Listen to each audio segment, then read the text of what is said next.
The autumn wind carried the scent of sage and dust through the streets of Redemption, Wyoming, as Thomas Webb stood before the county assessor's desk with 25 cents clutched in his weathered hand. That quarter represented everything he had left in this world after 3 years of failed prospecting and broken dreams. But today, impossibly, it would make him a property owner. The assessor, a thin man with spectacles that kept sliding down his nose, pushed a deed across the scarred wooden desk. "The Hutchins place," he said, his voice flat with bureaucratic disinterest. "Nobody's wanted it in 5 years. County's happy to be rid of it for whatever we can get." Thomas picked up the deed with trembling fingers, hardly believing his fortune. A cabin of his own, a place to finally put down roots after wandering from mining camp to mining camp, always one step behind the next big strike. At 32 years old, he'd begun to think he'd die with nothing but the clothes on his back and the perpetual ache in his bones from sleeping on hard ground. "Much obliged," Thomas said, folding the paper carefully and tucking it into his shirt pocket close to his heart. He was halfway to the door when Sheriff Coleman's voice stopped him cold. "Webb, a word." "Yes, the sheriff had been standing in the corner, so still that Thomas hadn't noticed him.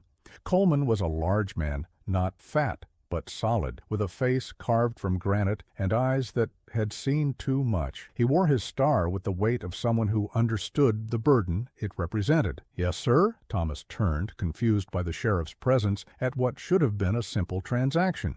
Coleman stepped forward, his boots heavy on the wooden floor. "You bought the Hutchins cabin." "I did. Is there a problem?" The sheriff's jaw worked for a moment, as if chewing on words he wasn't sure he should say. "That place has been empty for 5 years. There's a reason for that." Thomas felt his stomach tighten. "The assessor said it was just back taxes." "The taxes are the least of it." Coleman glanced at the assessor, who suddenly found his ledger fascinating. "Ezra Hutchins was a peculiar man. Came out here in 49 with the first wave, but he wasn't interested in gold. Built that cabin way out past Widow's Creek, kept to himself mostly. Then one day he came into town talking about something he'd found, something valuable. Wouldn't say what it was, just kept saying he was going to be richer than Croesus." The sheriff paused, his expression darkening. "Week later, he was gone. We found the cabin empty, but there was blood. Not a lot, but enough. Never found a body. Never found whatever he claimed to have discovered either." Thomas swallowed hard, his hand instinctively moving to the deed in his pocket. "You think he was harmed?" "I think something happened in that cabin that we don't understand. And there's one more thing." Coleman stepped closer, his voice dropping low. "When we searched the place, we found an iron box in the floor under the main room. Heavy thing,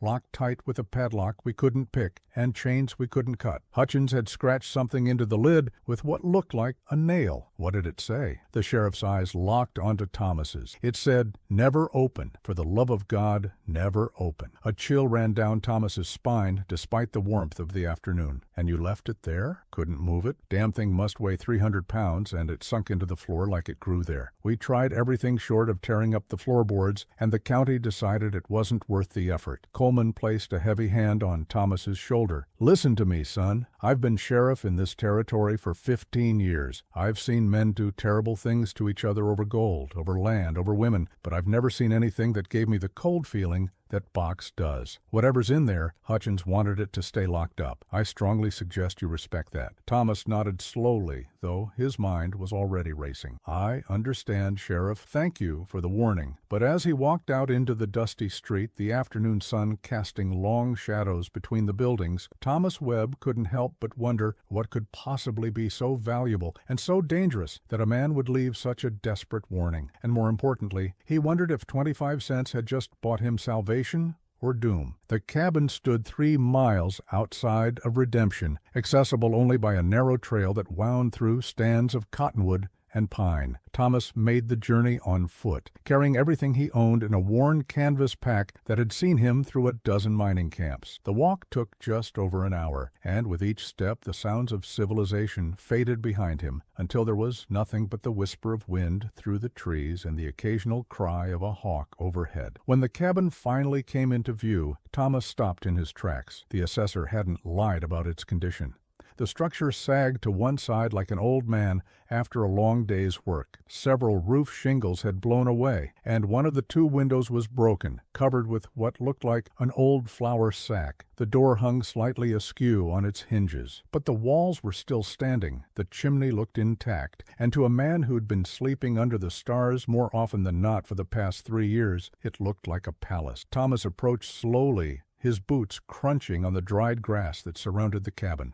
Up close, he could see that the structure was actually better built than he'd first thought. The logs were thick and properly chinked, and though weathered, they showed no signs of rot. Someone had built this place to last. Ezra Hutchins, he assumed, a man who'd come out here looking for something, and, if the sheriff was to be believed, had found something he wished he hadn't. The door resisted when Thomas pushed it, scraping against the floor, but it opened. The interior was dim, lit only by the slanting rays of afternoon sun through the broken window. Dust motes danced in the light, and the air smelled of abandonment, dry wood, old leaves, and something else, something metallic and faint that made the hair on the back of Thomas's neck stand up. The cabin was a single room, maybe 15 feet square. A pot-bellied stove stood in one corner, its chimney pipe disappearing through the roof. A rough-hewn table and single chair occupied the center of the space. Against one wall, a narrow bed frame, its mattress long since taken by mice or whoever had cleared the place out. A few shelves still held some items, a rusted tin cup, a broken lantern, a Bible so water-damaged its pages had fused together. Thomas set his pack down and walked slowly around the room, taking inventory. The place would need work, but it was livable. He'd need to patch the roof before winter came,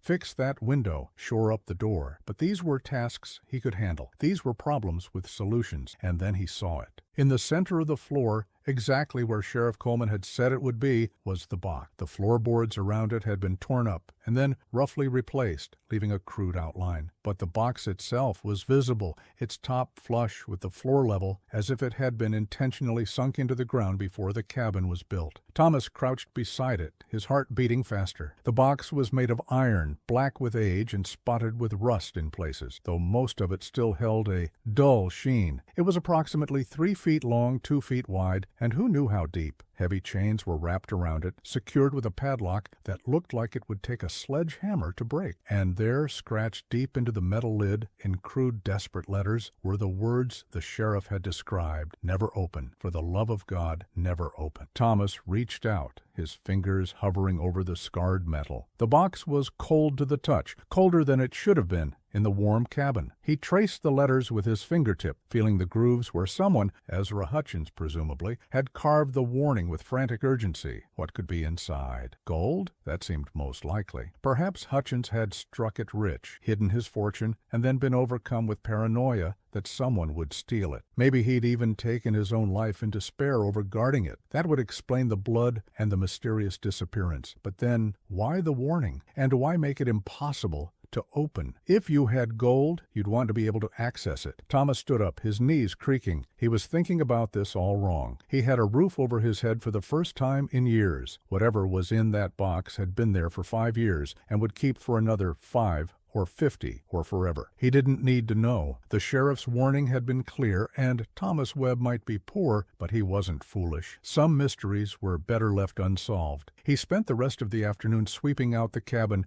clearing away the debris of abandonment. He found a shovel behind the cabin, its handle worn smooth with use, and he used it to clear the weeds from around the door. As the sun began to set, painting the sky in shades of orange and purple, Thomas built a small fire in the stove, pleased to find that the chimney still drew properly.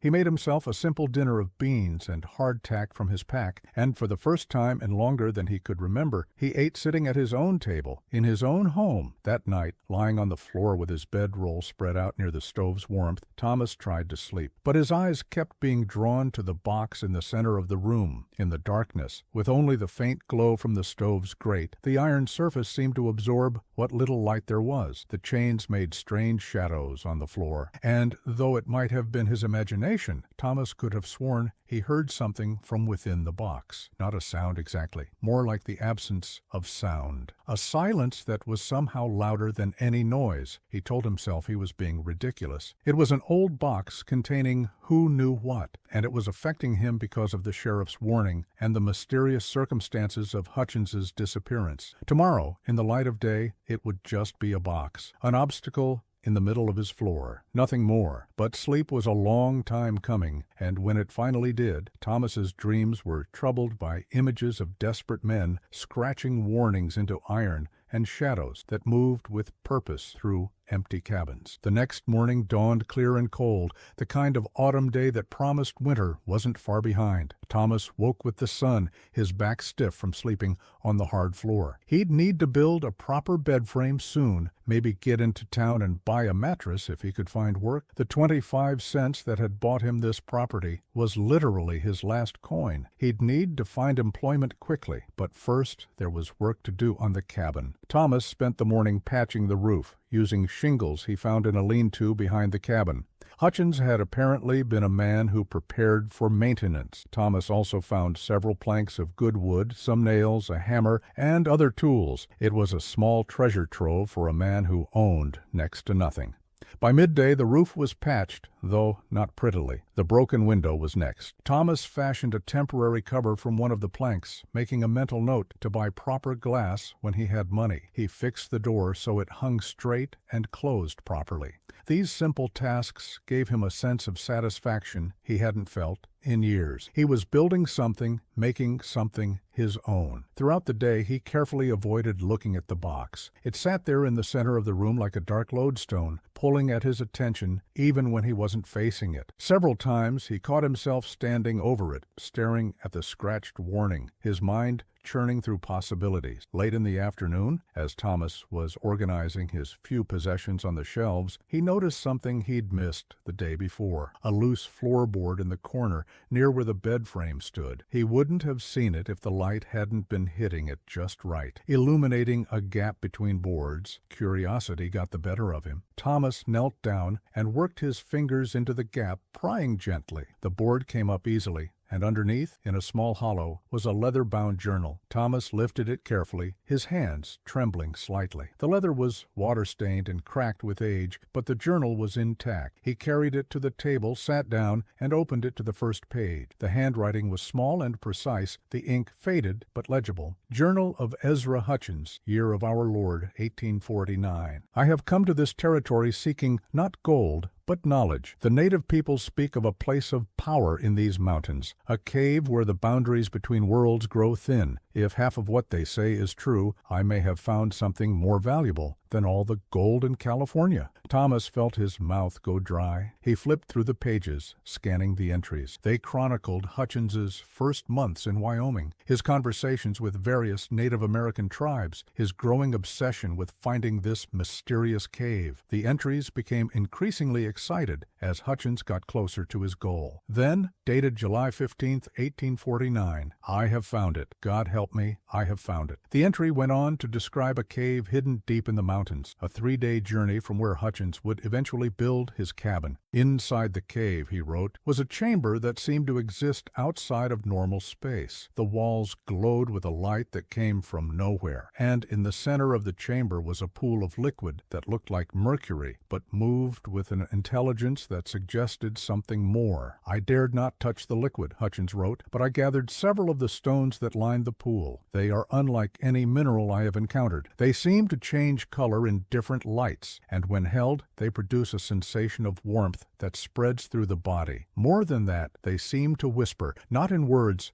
but in feelings. Promise, power, possibility. I have taken 12 stones. It feels both like theft and like a gift. Thomas turned the page with shaking hands. The next several entries detailed Hutchins's journey back to his cabin site, his decision to build there rather than returning to civilization immediately. I need time to understand what I have found, he wrote. "These stones are not meant to be sold or shared lightly. There is a reason the tribe spoke of this place only in whispers." The entries continued, growing darker. Hutchins described dreams that felt more real than waking, visions of other worlds, other times. He wrote of hearing voices in the night, seeing shapes moving in the shadows that disappeared when he looked directly at them. He became convinced that the stones were showing him truths about the nature of reality, but that these truths came with a terrible cost. "The stones want to be used," he wrote in an entry dated October 3, 1849. "They want to open doors, but I have seen what lies beyond some of those doors, and I fear we are not meant to walk through them. The human mind was not built to contain such knowledge. I feel myself changing, fragmenting. I must lock them away before I do something I cannot undo." The next entry was dated 2 days later. The handwriting was less steady, the letters larger and more erratic. "I have built a box of iron and sunk it deep into the floor. The stones are inside, wrapped in lead and blessed with every prayer I know. I have chained the box and locked it with the strongest lock I could find, but I can still feel them. Even through all that metal, I can feel them calling to me. They promise such things, such beautiful, terrible things. I scratched a warning on the box today. Perhaps it will be enough to stop me. Perhaps it will stop whoever comes after. God, I pray it is enough." Thomas turned to the next page, but it was blank. So were all the pages after. The journal ended there, with Hutchins trapped in his cabin, tormented by the very discovery he'd been so desperate to find. For a long moment, Thomas just sat there, the journal open before him, his mind reeling. Stones from some otherworldly cave, locked in a box beneath his feet. Stones that could show you other realities, other possibilities, but at the cost of your sanity. It sounded like madness. It sounded like the fever dreams of a man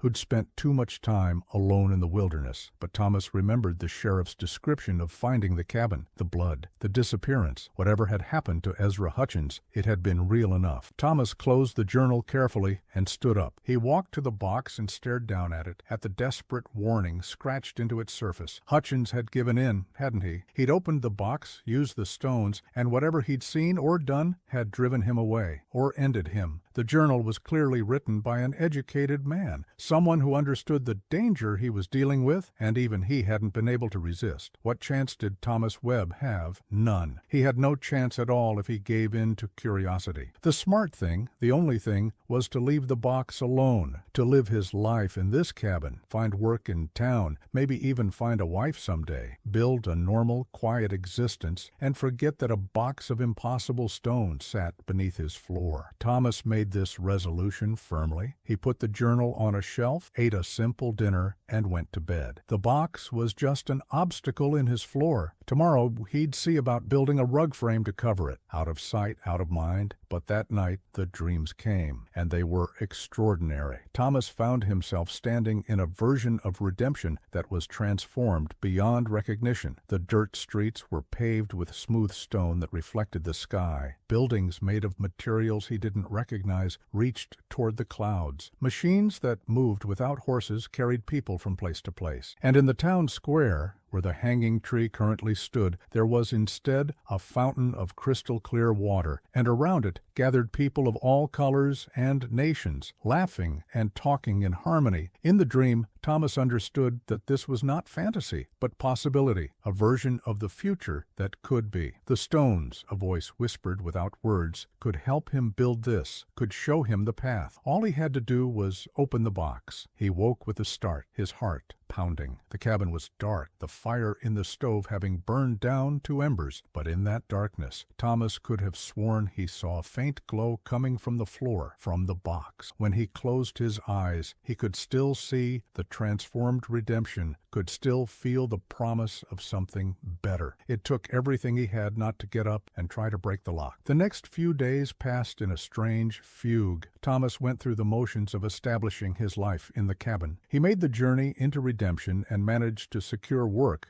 with a freighting company, loading and unloading wagons. It was hard labor, but it paid, and he was grateful for it. The owner, a gruff man named Anderson, said he could use a reliable man and would pay him weekly. Thomas also bought supplies: real coffee, flour, bacon, beans. He purchased some fabric for curtains and a thick blanket for the cold nights ahead. Each purchase felt like a small victory, a step toward normalcy. But every night when he returned to the cabin, the box was waiting, and every night the dreams grew more vivid. He saw versions of himself that had made different choices, lived different lives. He saw himself as a wealthy man, surrounded by luxury. He saw himself as a leader, with people looking to him for guidance. He saw himself with a family, children laughing in a home far grander than this humble cabin. And in every dream, the voice without words promised that these weren't just fantasies. They were real possibilities, real futures that existed in the infinite branches of what could be. The stones could show him the way to any of them. Thomas began to look haggard. His hand shook sometimes when he wasn't paying attention. At work, Anderson commented that he looked like he wasn't sleeping well. Thomas brushed it off, said he was still adjusting to having a roof over his head after so long on the trail. But the truth was, he was becoming obsessed. Not with opening the box, he still held firm to that line, but with understanding what was inside, with knowing for certain whether Hutchins had been mad or whether he'd truly found something extraordinary. On the 8th day since finding the journal, Thomas made a decision. He would go into the mountains. He would find the cave Hutchins had written about. If the cave existed, if there was any evidence that Hutchins's story was true, then Thomas would know he was dealing with something genuinely dangerous. If the cave was just a fantasy, if he could find no trace of it, then he could dismiss the whole thing as the delusions of a disturbed mind and live in peace. It was a dangerous plan. 3 days into the mountains, with winter approaching, following directions from a 5-year-old journal written by a possibly insane man. But Thomas was desperate. The dreams were getting worse. Last night, he'd woken to find himself standing over the box with the shovel in his hands, preparing to break through the floor to reach the lock from beneath. He had no memory of getting up, no memory of retrieving the shovel. If he continued down this path, he would end up like Hutchins, consumed by obsession, driven to actions he couldn't control. He needed answers. Thomas waited until Sunday, his day off from the freighting company. He packed supplies for 5 days: food, water, a good knife, matches, a warm coat. He took Hutchins's journal, studying the descriptions of landmarks that would lead to the cave. According to the journal, the cave was northwest of the cabin, past Widow's Creek, through a valley the natives called the place where shadows gather, and up into a range of hills that Hutchins had marked on a crude map in the back of the journal. The first day's hike was pleasant enough. The weather held, and Thomas made good time. He followed Widow's Creek upstream, noting the landmarks Hutchins had described: a lightning-struck pine, a rock formation that looked like a sleeping bear, a meadow full of purple wildflowers that were now dried and brown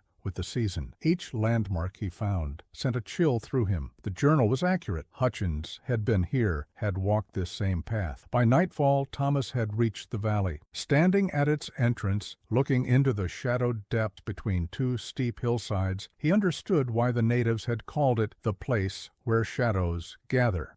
Even in the fading light, the valley seemed darker than it should be, as if the shadows had substance and weight. The wind that funneled through it carried an odd smell, not unpleasant, but strange, like ozone before a storm, but mixed with something else, something that made his skin prickle. Thomas made camp at the valley's entrance, unwilling to venture into its depths in the darkness. He built a fire and made a simple meal, all the while watching the valley. Nothing moved in there. He heard no sounds of animals, saw no signs of life, just that peculiar darkness and the odd wind. That night he didn't dream. He had expected more visions, more promises from the stones locked away miles behind him, but instead he slept deeply and dreamlessly, as if something in this place had cut the connection.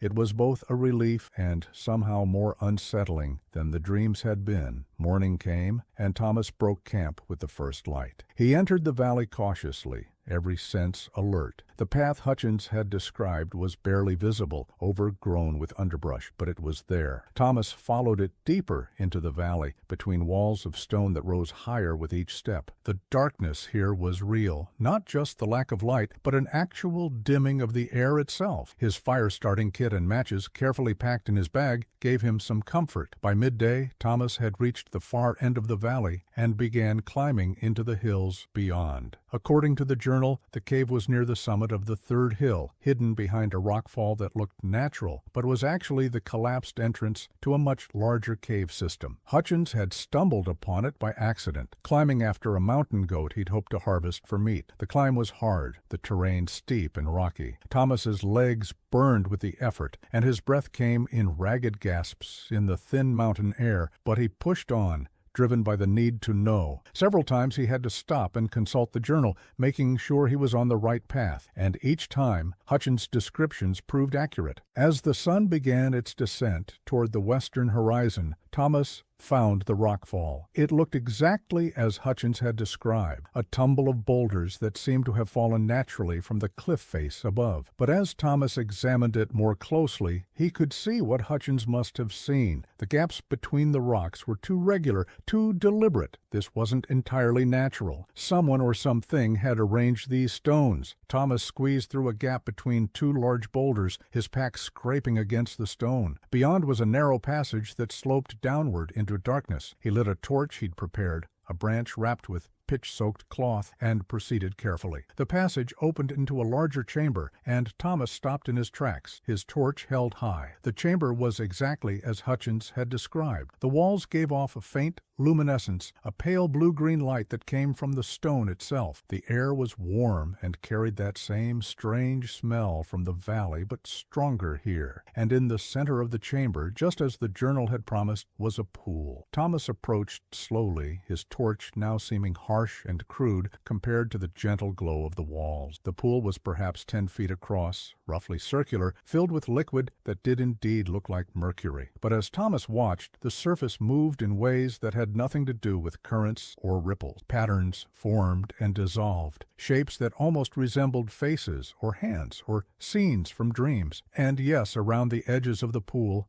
there were stones, hundreds of them, ranging from pebble size to pieces as large as his fist. They glowed with an inner light that pulsed slowly, like a heartbeat. Thomas knelt at the pool's edge, not daring to touch the liquid. His reflection stared back at him from the surface, but it was wrong, somehow. The reflection showed him, but also showed versions of him, overlapping images of Thomas Webb at different ages, in different clothes, with different expressions. Young Thomas and old Thomas and Thomas as he was now, all existing simultaneously in that strange mirror. He reached for one of the stones, then stopped himself. This was the moment. If he took a stone, he would be following in Hutchins' footsteps completely. He would be bringing back something that had destroyed a man's life and possibly ended it. But he would also have proof. He would understand what he was dealing with. Thomas compromised. He took a small piece of paper from his journal and carefully wrapped one of the smaller stones without touching it directly. Even through the paper,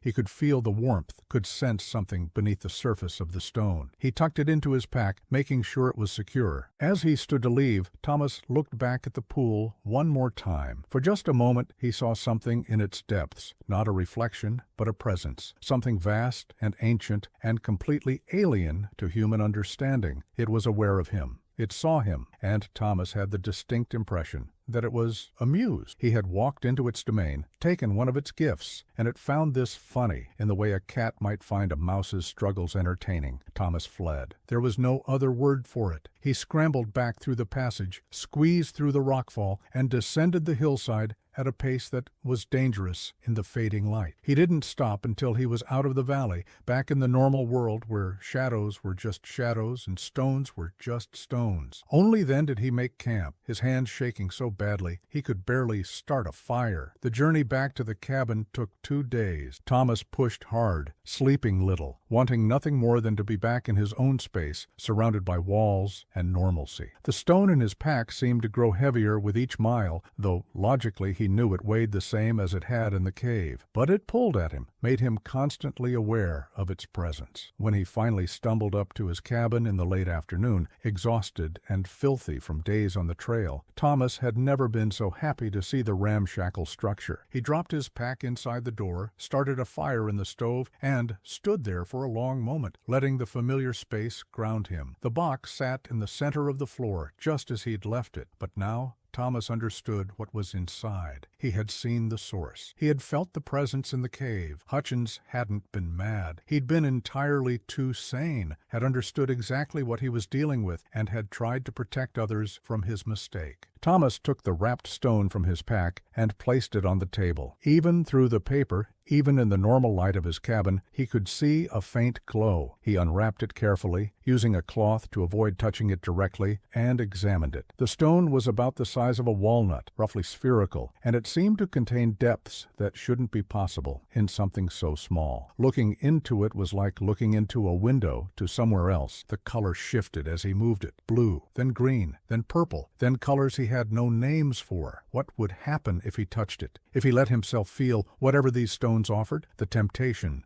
was enormous, a physical ache in his chest. But Thomas remembered Hutchins's journal, remembered the desperate warning scratched into the box, remembered the presence in the cave, ancient and alien and amused by human curiosity. No, he wouldn't touch it, but he would keep it, just this one small stone, as proof, as a reminder of what lay beneath his floor and why it must stay locked away. Thomas wrapped the stone again and placed it in a small wooden box he'd found in the cabin, which he then put on the highest shelf, pushed to the back, out of easy reach, out of constant sight. That night the dreams returned with a vengeance. But now Thomas understood what he was seeing. These weren't promises from the stones. They were the stones themselves, reaching out, trying to connect, trying to show him the infinite possibilities that existed in the spaces between worlds. Each dream was real in its own way, a genuine glimpse of what could be. But each dream was also a trap, because if you started to believe you could choose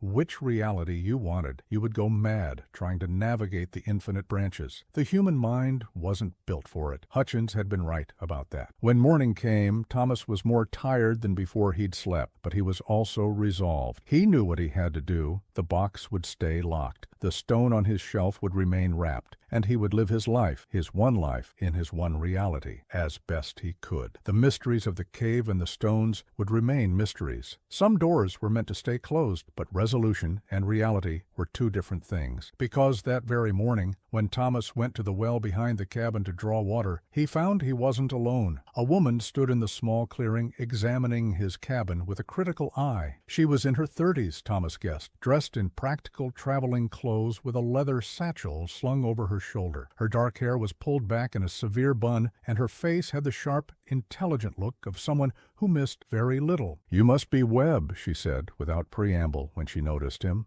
"The man who bought the Hutchins place for 25 cents. Quite a bargain." Thomas set down his bucket, instinctively wary. "I am? And you are?" "Dr. Sarah Brennan." She walked toward him, extending a hand. Her handshake was firm, her hands calloused, despite her educated manner. "I'm a geologist by training, though my interests have expanded considerably beyond simple rock formations. I've been studying the unusual mineral deposits in this region for the past 2 years. "I see," Thomas said, though he didn't see it all. "What brings you to my property, Dr. Brennan?" "The same thing that brought Ezra Hutchins here 5 years ago." Her eyes were sharp, assessing. "The same thing that's been keeping you up at night, I'd wager, judging by those circles under your eyes. You found the journal, haven't you? And you've probably made the journey to the cave by now. You have that look about you. The look of someone who's seen something they can't quite explain." Thomas felt his blood run cold. "I don't know what you're talking about." please, Mr. Webb. We're both adults and, I hope, reasonably intelligent ones. I know about the cave, I know about the stones. I've made extensive studies of similar phenomena in 3 other locations across the Western Territories. What makes this site unique is the pool itself, the source of the stones. In the other locations, I've only found scattered samples, never the origin point. She pulled a small notebook from her satchel and flipped it open. Hutchins corresponded with me for several months before he disappeared. He sent me samples, descriptions, theories. We were on the verge of a breakthrough in understanding what these stones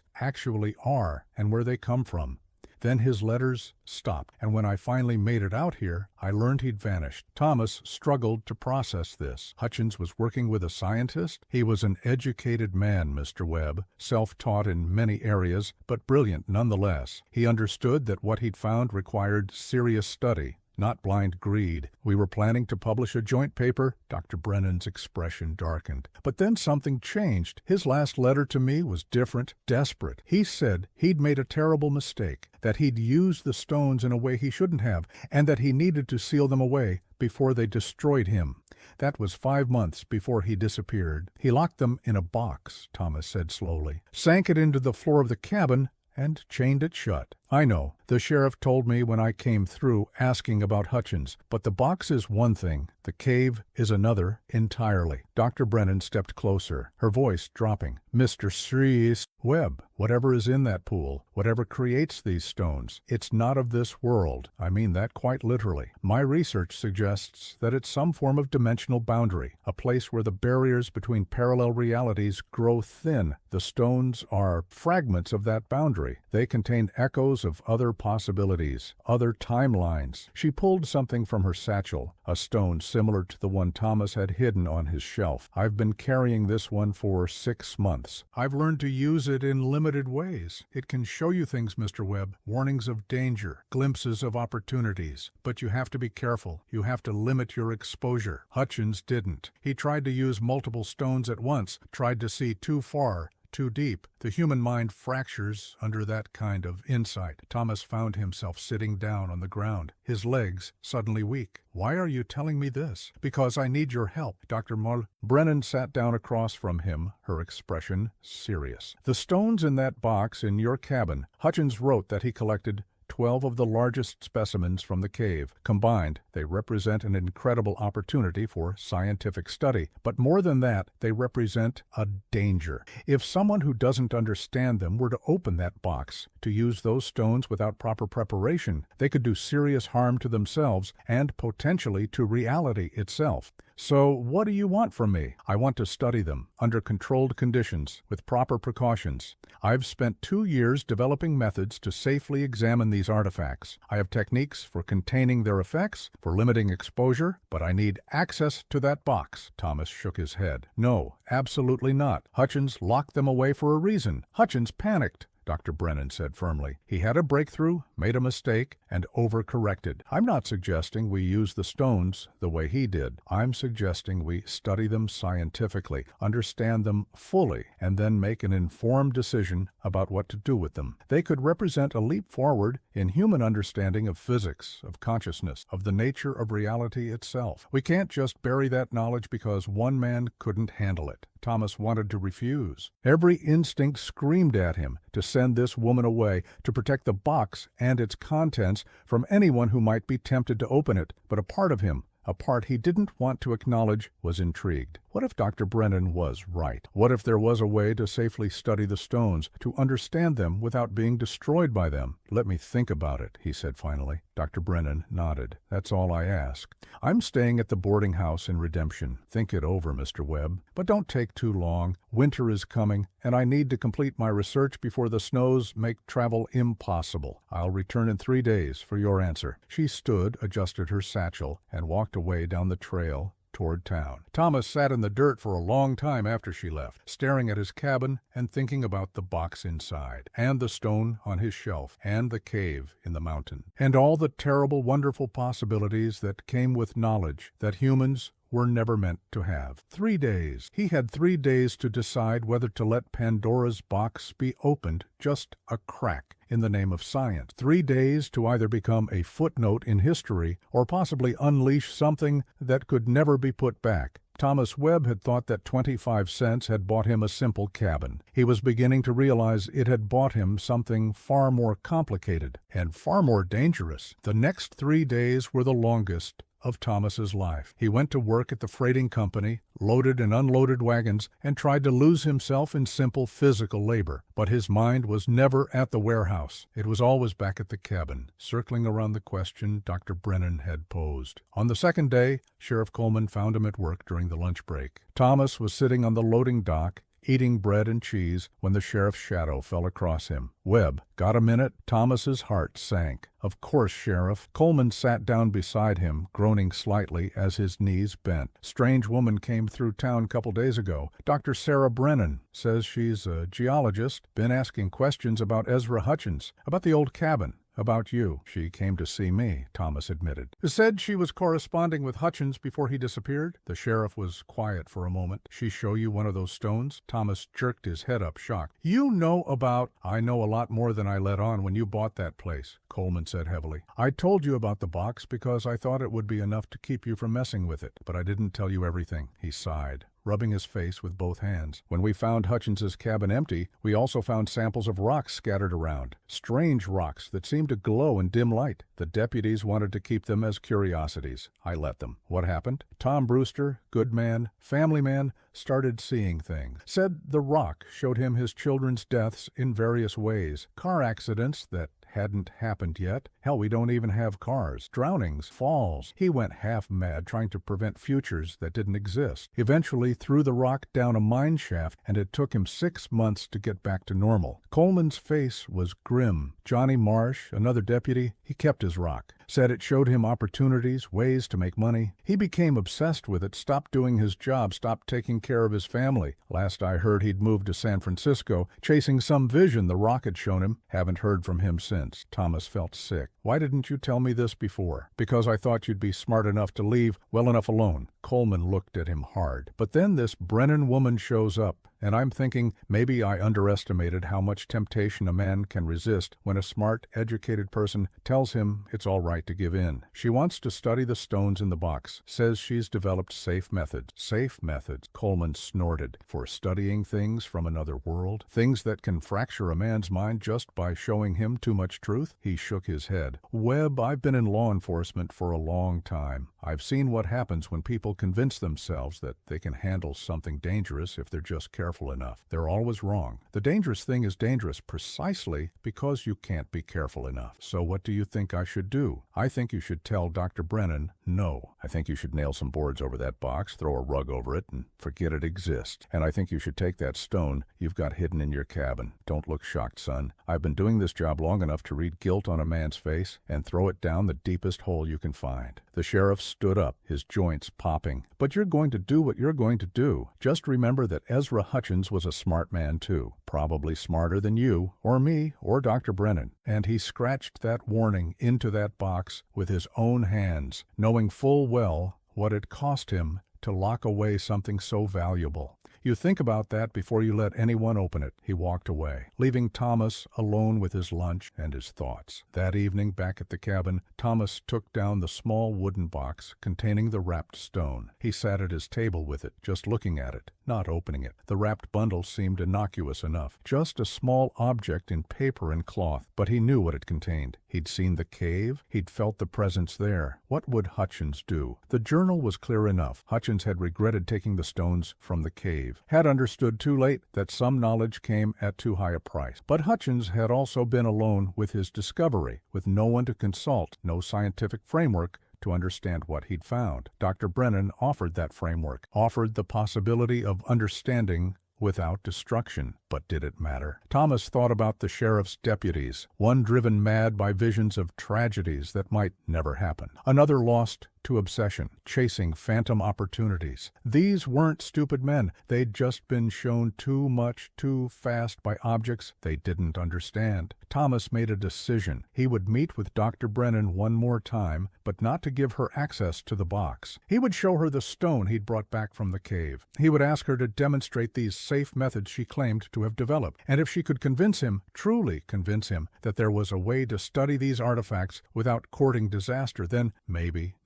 he would consider letting her examine the contents of the box. It was a compromise, and Thomas wasn't sure it was a wise one, but it was the best he could do. On the third day, Dr. Brennan returned to the cabin in the early afternoon. She arrived on horseback this time, leading a pack mule loaded with equipment. Thomas watched from his doorway as she dismounted and began unloading wooden crates with practiced efficiency. "I take it you've made a decision," she called out. "I have, but it's not the one you're hoping for." Thomas stepped outside. "I'll let you see one stone, the one I brought back from the cave. You can demonstrate your methods on that. If you can convince me that you really can study it safely, then we'll talk about the box. But the box stays locked until then." Dr. Brennan studied him for a long moment, then nodded. "Fair enough, more than fair, actually. Most people would either have sent me packing or thrown open the box without a second thought. You're being cautious. That's good." She patted one of the crates. "Let me show you what I've learned." Over the next hour, Dr. Brennan set up what she called a containment apparatus in Thomas's cabin. It consisted of several nested boxes, each lined with different materials: lead, copper,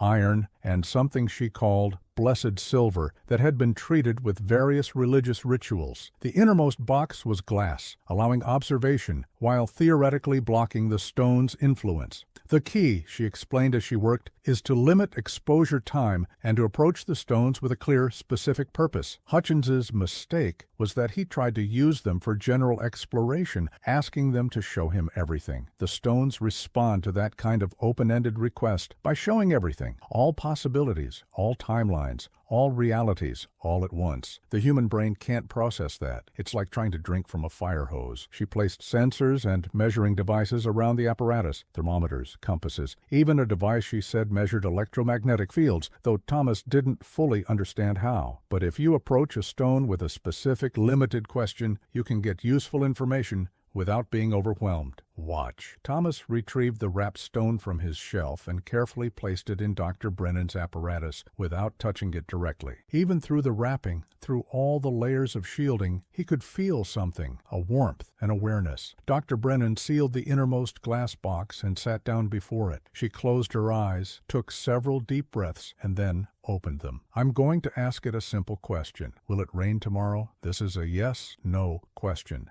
Near future, limited scope. The stone can answer it by showing me the most probable timeline for tomorrow's weather, and my mind can handle that amount of information. She unwrapped the stone using tools that kept her hands from making direct contact. The stone began to glow brighter within its glass prison. Dr. Brennan stared at it, her breathing steady, her expression focused. For about 30 seconds, nothing seemed to happen. Then she blinked, looked away, and rewrapped the stone. "It will rain," she said. "Heavy rain starting in the late afternoon, continuing through the night. Now we wait and see if I'm right." Thomas wanted to scoff, to say that anyone could guess at weather. But there was something in her certainty, in the way she'd conducted the whole process with the precision of a scientific experiment, that made him hold his tongue. "The trick," Dr. Brennan continued, carefully dismantling her apparatus, "is discipline. You have to go in knowing exactly what you want to learn, and you have to have the willpower to look away before the stone tries to show you more. It's like, imagine you're in a library with every book that has ever been or ever will be written. If you walk in and shout, 'Tell me everything,' you'll be buried under an avalanche of books and crushed. But if you walk in and say, 'I need the book on weather forecasting for tomorrow,' you can find that one book, read it, and walk back out safely." Oh, it made sense. Terrible, frightening sense. "And you think you can do this with the stones in the box?" 12 stones, according to Hutchins's journal. Much larger specimens than this one. "Not all at once," Dr. Brennan said quickly, "and not without extensive preparation and safety protocols. But yes, over the course of several months, with careful study, I believe we could learn from them without being destroyed by them. We could map what they show us, document it, and expand human understanding in ways that could benefit everyone."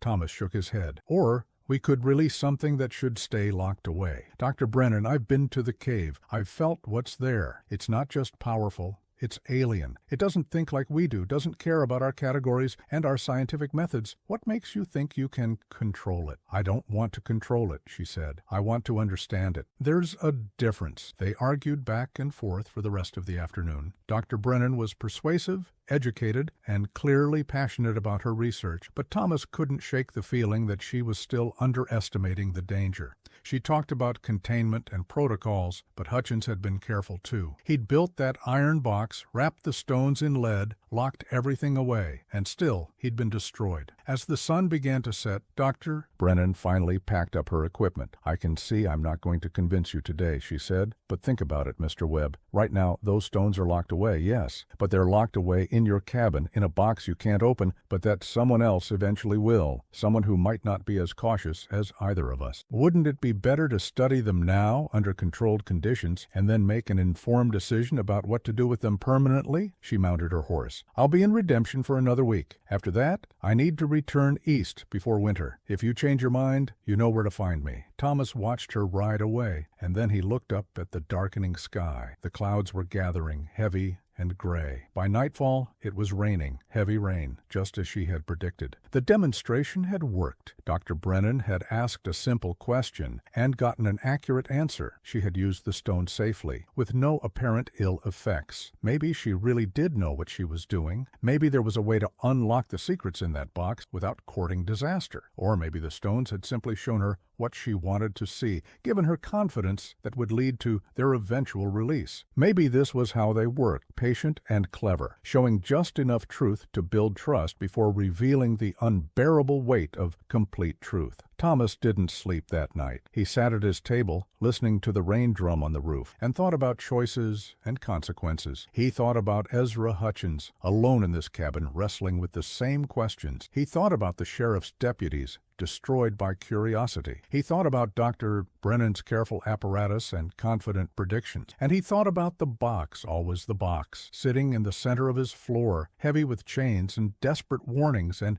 impossible secrets. By morning the rain had stopped, but Thomas's mind was no clearer. He made himself breakfast, then sat and stared at the box. Really looked at it for the first time since he'd moved in. The iron was old, certainly, but still strong. The chains were thick, the lock solid. Hutchins had built this to last, to keep those stones contained forever, but forever is a long time. And iron eventually rusts, chains eventually weaken. What would happen in 10 years, 20, 50? Eventually someone would come along with a strong enough saw or enough dynamite, and the box would be opened. And that someone might be a treasure hunter, or a fool, or someone far less scrupulous than Dr. Brennan. At least she wanted to study the stones scientifically. At least she understood something of their danger. Thomas made a decision. He would take the middle path. He would allow Dr. Brennan to study the single stone he'd brought back from the cave. She could run her experiments, gather her data, write her papers, but the box would stay closed.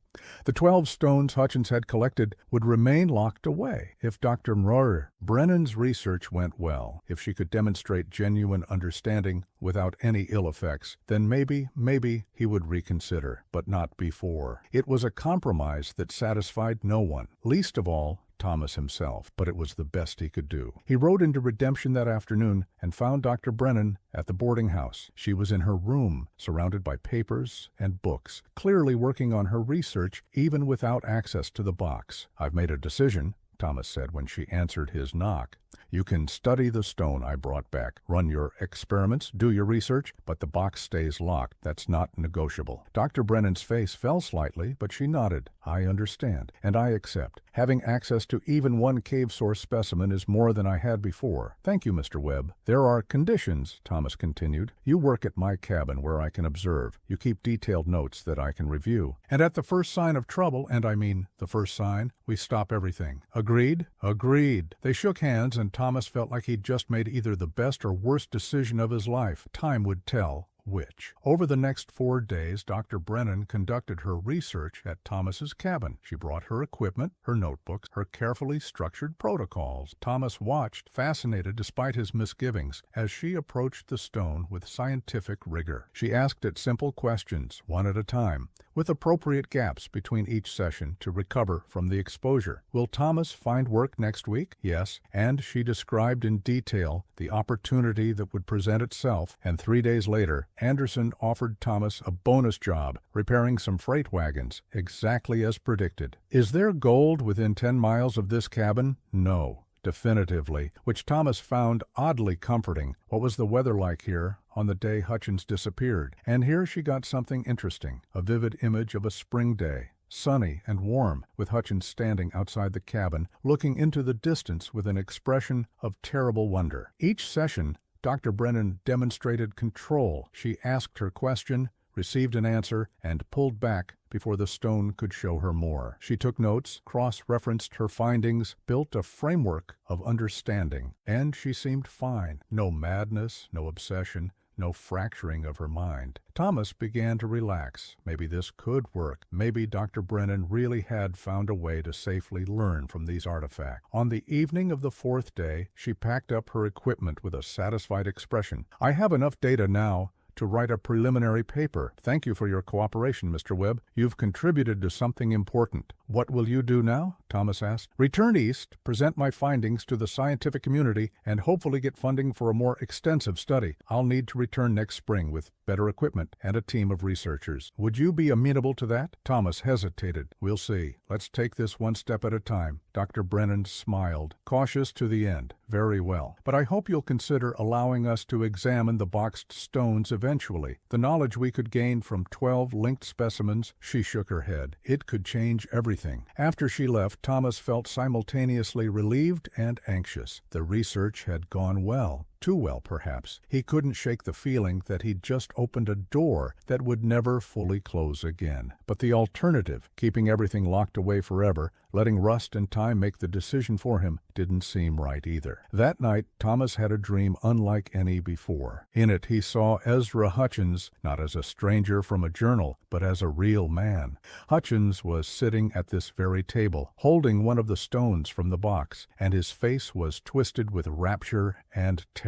I can see it all, Hutchins whispered. Every choice I never made, every path I didn't take. I can see the life where I became a doctor, where I married Catherine, where I died in the war. I can see the life where I found this cave 20 years earlier, where I built an empire on these stones. I can see the life where I never came west at all, where I stayed in Boston and grew old in comfort. They're all real, Thomas. They're all equally real. And I can't choose just one anymore. How can I live this one small life when I can see all the others? In the dream, Hutchins looked up at Thomas with eyes that held too much. You think you can control it by studying it piece by piece. But knowledge is knowledge, and understanding is understanding. Once you know these possibilities exist, once you truly grasp that every choice spawns infinite variations, how do you go on pretending that your choices matter, or that anything matters? The stones don't destroy you by showing you horrors. They destroy you by showing you everything until nothing is special anymore, until you're paralyzed by infinite possibility. Thomas woke with a start, his heart pounding. The cabin was dark, the fire having burned down to embers, but in that darkness he could see a faint glow from the center of the floor, from the box. It was almost as if it was responding to his dream, acknowledging Hutchins' warning. Thomas lit a lantern with shaking hands and sat up. Hutchins had been right. Dr. Brennan's careful, limited approach might work for a while, but eventually the accumulated knowledge would reach a tipping point. You couldn't learn about infinite realities in pieces and expect to maintain a coherent sense of single reality. Sooner or later, the weight of all that possibility would crush you. But what was the alternative? Keep the stones locked away forever and hope that future generations respected the warning? That seemed naive at best. Thomas spent the rest of that night thinking, and by morning he had the beginnings of a plan. It was radical, possibly insane, but it was the only solution he could see that might actually work. The next day, Thomas rode into Redemption and sent 2 telegrams. One went to Dr. Sarah Brennan at her Eastern address, informing her that he had changed his mind about the boxed stones and would need to discuss new terms when she returned in the spring. The other went to the territorial governor's office, requesting information about legal proceedings for designating certain properties as protected sites. Then he visited the county assessor. I want to donate my property back to the county, Thomas said, with specific stipulations. The assessor stared at him like he'd grown a second head. You want to give back the cabin you just bought? Yes, but I want the donation to come with legal conditions. The property must be designated as a protected historical site. The cabin and its contents must never be disturbed or removed. And most importantly, the iron box in the center of the cabin floor must never be opened. That's unusual. It's important. I'll put it all in writing. I'll even stay on as the property's caretaker, so the county doesn't have to worry about maintenance. But those conditions must be met. It took weeks of paperwork, of consultations with the territorial attorney, of explaining and re-explaining his reasoning without revealing too much about what was actually in the box. Thomas told them it was Hutchins's dying wish, that there were dangerous materials inside, that it was a matter of respecting the dead man's final instructions. None of it was entirely untrue. Eventually, surprisingly, the paperwork went through. The Hutchins cabin and property became the first officially protected historical site in Wyoming territory. The deed included strict stipulations. The site was to be preserved as is, the box was never to be opened, and any violation of these terms would result in criminal charges. Thomas remained as caretaker, living in the cabin, maintaining it, and ensuring that Hutchins's warning was respected. He continued his work with the freighting company, lived simply, and tried to forget about the stone he'd once brought back from the cave. That stone he'd wrapped in layer upon layer of blessed cloth, sealed in a lead box, and buried in an unmarked location far from the cabin. Perhaps someday rust or decay would make it accessible, but not in his lifetime. When Dr. Brennan returned in the spring, eager to continue her research, Thomas met her at the edge of his property with the legal documents. "I'm sorry," he said, and he meant it, "but I can't let you study the stones in the box. The property is now protected, and disturbing them would be a criminal offense." Dr. Brennan was furious. "You had no right. Those stones could have revolutionized our understanding of reality itself." "Exactly," Thomas said quietly, "and we're not ready for that revolution. Maybe we never will be. Hutchins learned that the hard way. I nearly learned it too. Some knowledge is too dangerous to pursue, Dr. Brennan, no matter how scientific our methods or how pure our intentions." She left in anger, and Thomas never saw her again. He heard years later that she'd published a paper on dimensional boundary phenomena that was largely dismissed by the scientific community as theoretical speculation. Without physical evidence, without the stones, her research remained controversial and unproven. Thomas lived in that cabin for the rest of his life. He never married, though he had friends in town and was generally well-liked. He never spoke of what was in the box, and eventually people stopped asking. It just became part of the local lore. Webb and his weird box, some eccentricity of a man who had gone a bit strange, living alone. But Thomas knew the truth. He knew what lay beneath his feet, chained and locked and desperate to be opened. He heard it sometimes, in his dreams, in the quiet moments before sleep, the whisper of infinite possibilities, the promise of knowledge that could remake the world or break the mind. And every night before he slept, Thomas read the warning scratched into the iron lid: "Never open. For the love of God, never open." He had bought a crumbling cabin for 25 cents, and in doing so had become the guardian of a secret that could never be revealed. It was a burden he carried alone, a responsibility he had never asked for, but would never abandon. Because Thomas Webb understood something that Dr. Brennan, for all her intelligence, had not. Some doors, once opened, could never be closed again. Some knowledge, once gained, could never be forgotten. And some warnings were meant to be heeded, not studied. The box remained locked. The stones remained contained. And Thomas remained watchful, faithful to a dying man's desperate plea until the end of his days. Years later, when Thomas was an old man, a young writer came to interview him for a book about strange occurrences in the Old West. The writer had heard rumors about the box and wanted to know the truth. Thomas, his hair white and his hands gnarled with age, sat in his chair and looked at the young man with eyes that had seen too much. "The truth," he said slowly, "is that some stories aren't meant to be told. Some mysteries aren't meant to be solved. And some warnings should be respected, not investigated." "But what's in the box?" the writer pressed. "Surely, after all these years," Thomas interrupted. "It's still locked, still chained, still carrying the same warning Ezra Hutchins scratched into it with his bare hands. And it will remain that way after I'm gone, because I've made sure of it, legally, morally, and in every way I could think of." "You sound afraid of it." Thomas smiled, but there was no humor in it. "I'm not afraid of what's in the box, son. I'm afraid of what would happen to the person who opened it. There's a difference. The writer left disappointed without his story, but Thomas didn't care. He'd kept his promise. He'd honored Hutchins's warning. He'd protected future generations from knowledge they weren't ready for. On his deathbed, surrounded by friends from town, Thomas gave one final instruction. "When I'm gone," he said, his voice barely a whisper, "seal this cabin, board up the doors and windows. Let it stand as a monument if you must, but let no one enter. The box must never be disturbed." And they honored his wish. The cabin was sealed, and over time it became a local legend. The place where strange old Thomas Webb had lived, guarding his mysterious box until the end. Some people said it contained gold. Others said it held Hutchins's remains. The truth, known only to a few, was far stranger and far more dangerous than anyone guessed. The cabin stands to this day, or so the story goes, weathered and worn, but still intact, protected by law and by legend. And in its center, sunk into the floor, wrapped in chains and sealed with rust and time, sits an iron box with a warning scratched into its lid, a warning that, to this day, has been heeded. And Thomas Webb, who bought that cabin for 25 cents and found himself the guardian of impossibilities, would want it no other way. He had been given a choice: to pursue knowledge at any cost or to respect the wisdom of those who had come before. He had chosen respect. He had chosen caution. He had chosen to protect the world from a truth it wasn't ready to know. It wasn't a heroic choice. It wasn't a choice that would make him famous or wealthy, but it was the right choice. And Thomas Webb had lived